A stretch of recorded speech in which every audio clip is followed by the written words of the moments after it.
Hello, everyone, and welcome again to another Teacher Joseph podcast. Today, I want to ask you the question, have you ever looked at breathing when you're speaking English? Your breathing is very, very important, and it gives other people messages about how you are and about how your English is. So you can imagine, you're in the English world, you're sitting at your desk and someone says, "How are you today?" And you reply with, yeah, fine, Or you reply with, yeah, I'm fine, yeah. You don't sound fine, do you, when you're speaking like that? When you're nervous or anxious, the first thing to go is your breathing. But it's easily fixed.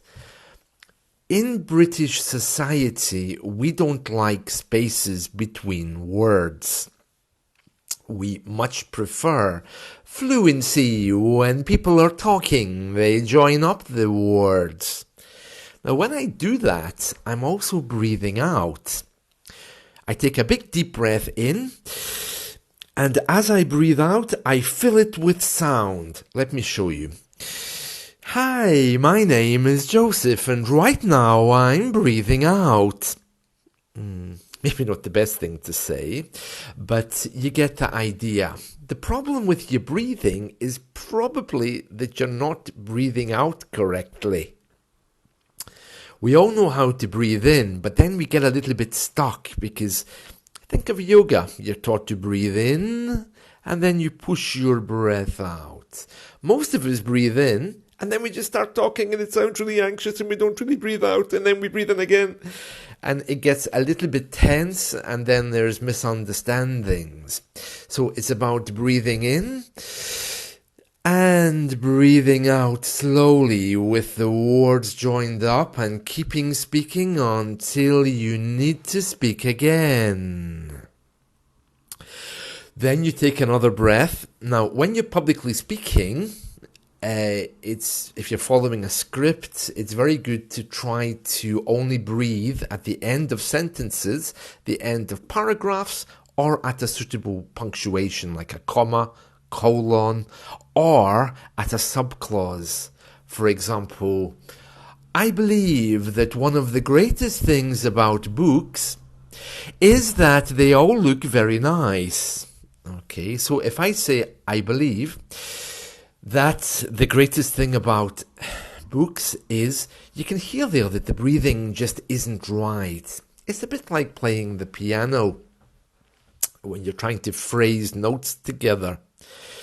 For those of you who do yoga, practice Buddhism or any other kind of contemplative religious tradition, you probably already know about this breathing out. So all you have to do is to breathe out and fill your words with sounds, and that'll make it a lot easier to hear. Now, as always, Americans are much better at teaching this kind of thing than British people.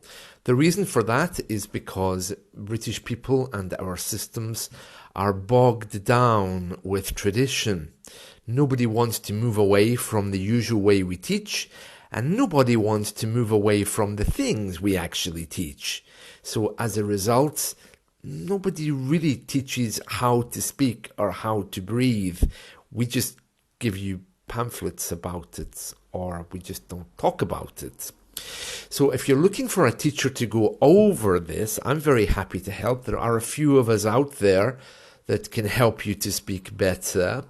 There's also a wonderful YouTube clip which I can recommend. It's called Sound Like a Leader, How to Breathe Correctly When Speaking, by a woman. Her YouTube name is Raquel Baldelomar. No, she's not British with a name like that, is she?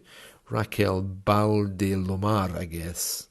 Oh, probably Hispanic. But anyway, she does very well. These Americans, they always, get into this idea of speak like an American, and they do all these kind of chest exercises. Not British, but anyway, Raquel Baldelomar, that's Baldelomar. She has a video clip with a very excited American called Sound Like a Leader, How to Breathe Correctly When Speaking. So I'd recommend that one. I think his name is Roger Love, I think. Oh yeah, he's a voice coach and he does things about how to speak like a leader. So yeah, they're always better at this than we are. So it would be worth checking out a few American channels to talk about how to speak more expressively, especially if you're into the whole TED Talks scene. But breathing as well as intonation and pitch and tone are very, very important. So that's just some advice on breathing. Big deep breath in and push all the words out on your breath.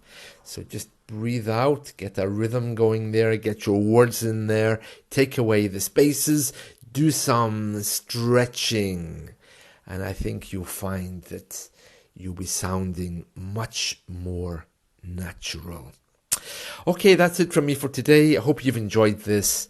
And don't forget to check out Raquel's video clip, How to Breathe Correctly When Speaking. It's called Sound Like a Leader, How to Breathe Correctly When Speaking. That's it. See you. Bye.